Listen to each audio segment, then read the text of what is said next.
દાદા કેટલી વાર મારું ટિફિન બની ગયું કે નહીં? અરે બેટા, આ એ જ કરું છું, તારું ટિફિન જ તૈયાર કરું છું. જો તારું ટિફિન બની ગયું છે ને મેં બરાબર પેક કરી દીધું છે. પણ દાદા આજે ખાવામાં બનાવ્યું શું છે? તારું મનપસંદ શાક અને પૂરી, એટલે કે બટેકાનું શાક અને ગરમા ગરમ પૂરી. તો આજે મને ને મારા મિત્રને ખાવામાં મજા આવી જશે. શું બોલ્યો તું? શું બોલ્યો? મને ખાવામાં મજા આવી જશે એમ.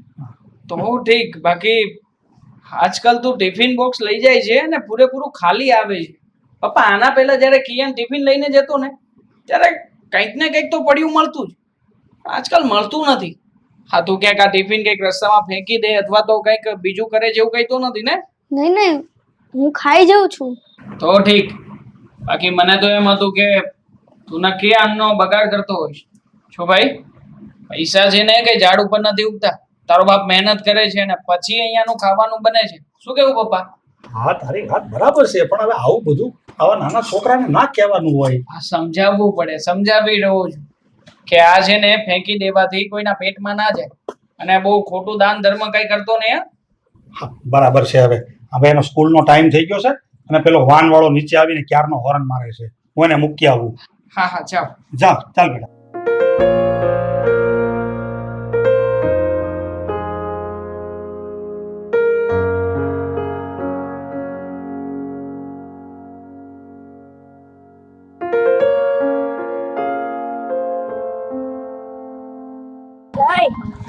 તો આજે કેમ ન આવ્યો સ્કૂલે? એ બધું છોડ ને, તું પેલા મને ખાવાનું શું લાવ્યો આજે? અરે આજે છે મારા દાદાએ સારું બનાવ્યું છે, બટેકાનું શાક અને હું રસ્તામાંથી તારા હાટું ખમણ લેતો આવ્યો. લે ખા.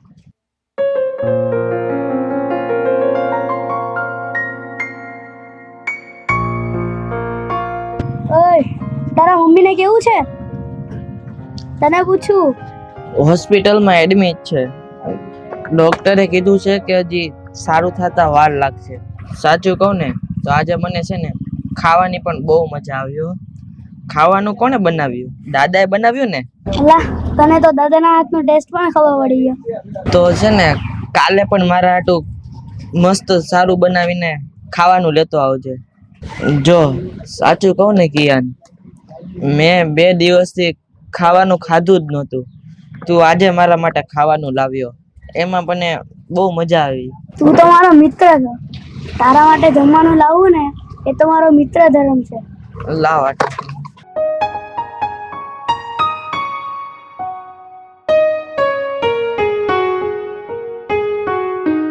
આજે મને છે ને જમવાનું બહુ મસ્ત લાગ્યું.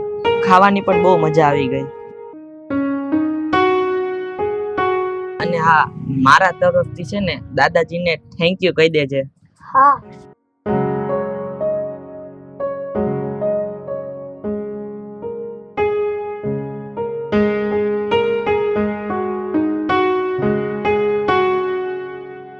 અરે કિયાન, આવી ગયો બેટા. શું ભણાવ્યું આજે સ્કૂલમાં? બેસ અહીંયા. લાવ તો તારું ટિફિન બોક્સ. કેમ ભારે લાગે છે?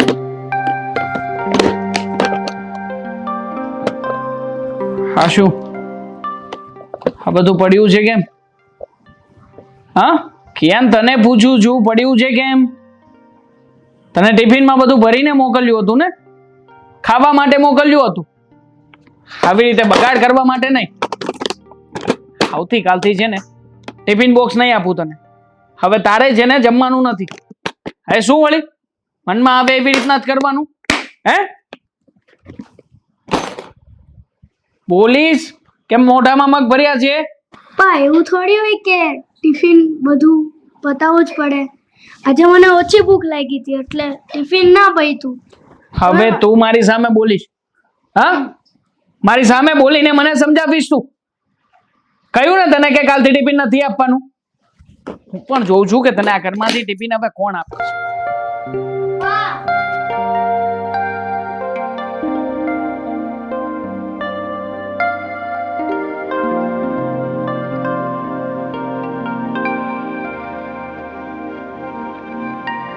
બેટા કિયાન, શું વાત છે? તારા પપ્પા તને કેમ એટલા બધા ખીજવાતા હતા? તું આ ટિફિન લઈને રોજ જાય છે તો એક દિવસ ટિફિન આખું પૂરું કરી દે, ક્યારેક ટિફિન અડધું ઘરે આવે અને ક્યારેક તો ટિફિન સાવ ખાલી હોય. આનું કારણ તારી તબિયત તો બરાબર છે ને, કે પછી જમવાનું નથી ભાવતું? ના ના દાદા, મારી તબિયત તો સારી જ છે, પણ મારો એક મિત્ર છે ને મયુર, એ બીમાર છે અને એના મમ્મી હોસ્પિટલમાં છે, એટલે દરરોજ ભૂખ્યો રહીને એટલે હું એને દરરોજ ખાવાનું આપી દઉં. તેમાં એટલું બધું ગભરાવાનું શું હોય? તું જે કરે છે ને એ તો સારું કામ કહેવાય, એક ધર્મનું કામ કહેવાય. ભૂખ્યાને જમાડવા ને આ તો બહુ પુણ્યનું કામ કહેવાય. એમાં એટલું બધું ગભરાવાનું નહીં. તે પહેલા સાચી વાત તારા પપ્પાને કરી દીધી હોત તો? તમે જોયું ને દાદા, મારા પપ્પા કેવું કહેતા હતા, પૈસા ઝાડ ઉપર નથી ઉગતા, અને અત્યારે મને બોલવાનો મોકો જ ન આપ્યો. કેવી રીતે વાત કરું? હા બેટા, તારી વાતને હું સમજુ છું, પણ તું છે ને જે કરે છે ને એ સારું કામ છે, એક સારો કર્મ છે. ને તું જે સારો કર્મ કરે છે ને એનું ફળ તને જરૂર મળશે. તારા પપ્પા ભલે ને જે કહે તે, સવારમાં તારું ટિફિન બનાવવું, તારો નાસ્તો પેક કરવો, આ બધું કામ તો મારું છે ને. હું તને ટિફિન બનાવી આપીશ, તું લઈ જાજે, તારા માટે પણ અને તારા મિત્ર માટે પણ. શું નામ કીધું? મયુર. મયુર. હા હા, એને પણ જમાડજે. હા, તારા પપ્પા ભલે કહે, અને એવું લાગશે ને તો સમય આવે હું તારા પપ્પાને જવાબ આપી દઈશ.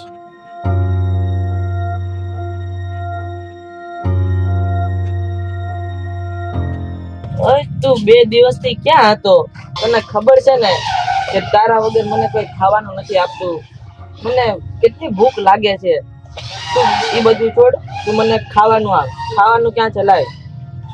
સોરી યાર, ખાવાનું તો હું આજે પણ નથી લાવ્યો. શું કીધું? આજે પણ ખાવાનું ન લાવ્યો? અરે તારા સિવાય મને કોઈ ખાવાનું નથી આપતું. હું અહીંયા બેભાન થઈને પડી ગયો તો મેં 2 દિવસથી કઈ ખાધું નથી. હું ભૂખ્યો છું. હું શું કરું યાર? મારા દાદા તો મને ખાવાનું આપે છે, પણ મારા પપ્પા લઈ લે છે. પણ તારા પપ્પા આવું શા માટે કરે છે? કારણ કે ક્યારેક મારું ટિફિન આખું ખવાઈ જાય અને ક્યારેક અડધું રહે છે, એટલા માટે મારા પપ્પા ગુસ્સા થઈ ગયા.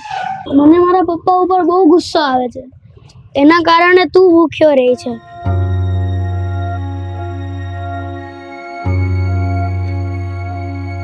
મયુર, મયુર, હેલ્પ, હેલ્પ, કોઈ મદદ કરો. મયુર, મયુર ઊભો થા. મયુર, મયુર તને શું થયું? ઊભો થા.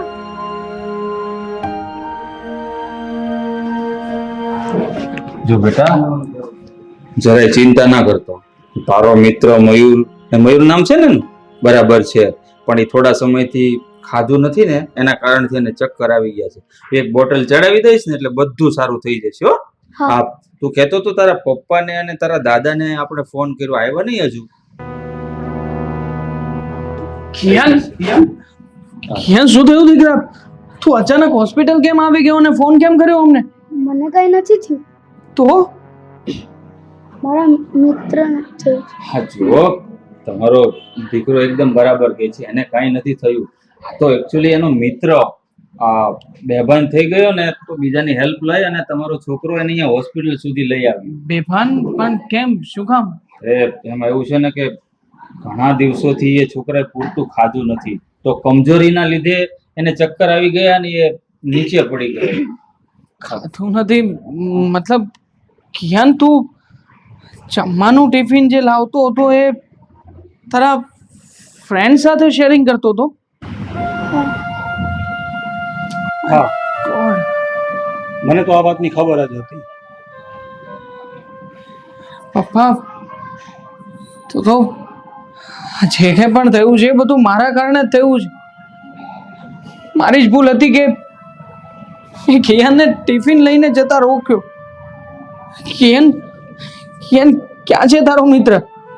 મારો મિત્ર ઉપર છે. જો ચિંતા ન કરો, ઉપર મતલબ કે ઉપર એડમિટ કર્યો છે ને, વિટામિન્સ ની બોટલ ચડે છે, હવે એની તબિયત એકદમ સ્વસ્થ છે. હા, ચિંતા ના કરો. હા, ચાલો તમે મળી લો એને.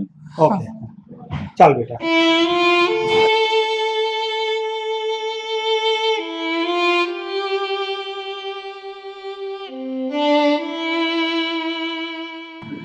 બેટા કેમ છે તને?